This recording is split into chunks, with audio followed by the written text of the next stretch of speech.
لله نحمده ونستعينه ونؤمن به ونتوكل عليه ونعوذ بالله من شرور انفسنا ومن سيئات اعمالنا من يهده الله فلا مضل له ومن يضلل فلا هادي له ونشهد ان سيدنا ومولانا محمدا عبده ورسوله اما بعد فأعوذ بالله من الشيطان الرجيم بسم الله الرحمن الرحيم واعتصموا بحبل الله جميعا وقال الله تبارك وتعالى يريدون ليطفئوا نور الله بأفواههم والله متم نوره ولو كره الكافرون فضول سمجھ کر بجھا دیا ہے جن چراغوں کو فضول سمجھ کر بجھا دیا ہے جن چراغوں کو وہی چراغ جلاؤ تو روشنی ہو. میرے محترم دوستوں بزرگوں وقت کافی ہو چکا ہے اور میں ہمارے مہمان محترم حضرت قاری صاحب کا شکر گزار ہوں کہ آپ نے اتنی مشقت بھرے سفر کو برداشت کر کے یہاں اپنی تشریف آوری کو یقینی بنایا. اللہ تبارک و تعالیٰ آپ کی تشریف آوری کو قبول فرمائے اور آپ حضرات کی زحمت برداشت کی. اللہ تبارک و تعالیٰ آپ لوگوں کی زحمت کو بھی قبول فرمائے. میرے دوستوں اور بزرگوں کے وقت کوئی لمبی کوئی تقریر کا نہیں ہے لیکن مجھے حکم ہوا ہے کہ جمعیت کے سلسلے میں کچھ باتیں میں آپ حضرات کے سامنے رکھوں. میرے محترم دوستوں اور بزرگوں کوئی بھی تنظیم یا جماعت جب تک ہم اس کی تاسیس کے پس منظر کو نہیں جانیں گے اس وقت تک اس کی اہمیت ہمارے دل میں نہیں آئے.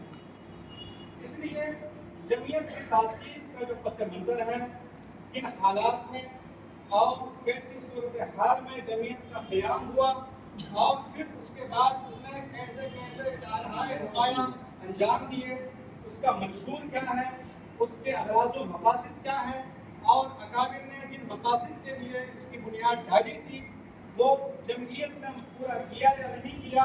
ایک لمبی داستان ہے, اس سلسلے میں کتابیں لکھی ہوئی ہیں اور جمعیت کے جو ناظم عمومی تھے مؤرخ اسلام حضرت مولانا محمد میاں صاحب ان کی مستقل کتاب ہے.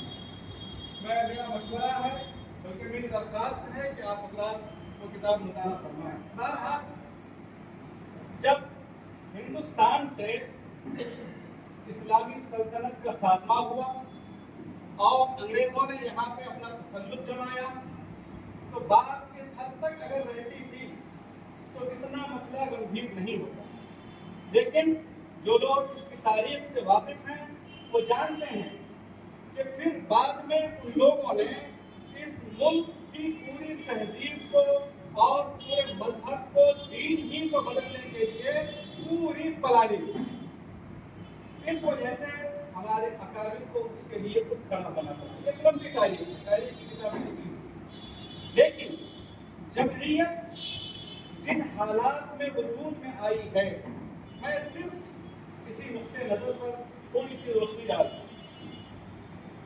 جب جمعیت کا وجود عمل میں آیا تو اس وقت سرخیل علماء دیوبند اور بطل حریت حضرت شیخ الہند رحمۃ اللہ علیہ مالٹا کے جیل میں قید تھے اور بڑے بڑے اکابر وہ بھی قید تھے. اور انگریزوں نے 1857 کے بعد آپ کو معلوم ہے کہ علماء کو چن چن کر شہید کیا اور ان کا پلان تھا بلکہ جس طرح سے انہوں نے کوششیں کی تھی اگر اللہ تبارک و تعالیٰ کو ہندوستان میں مسلمانوں کی بقا منظور نہیں ہوتی تھی تو وہ اپنے پلان میں مکمل کامیاب ہو چکے ہوتے. 1857 کے بعد خود غیر مسلم مورخین نے لکھا ہے, لالا لاجپت ان کی کتاب ہے 1857 کے مسلم مجاہدین اور مسلم شہداء, اس میں لکھا ہے کہ 5 لاکھ مسلمانوں کو شہید کیا. پوری آبادی کی آبادی خاکستر کر دی گئی اور علماء بلکہ اگر مسلمانوں کی شکل و صورت میں ہوتی تھی بلکہ اگر انہیں اس بات کا احساس ہوتا تھا کہ یہ ہندوستانی ہے تو انہیں بھی ختم کر دیا. تو 1857 کے بعد اسلام کی بقا مشکل ہوئی. پھر تقریباً 10 سال کے بعد 1866 میں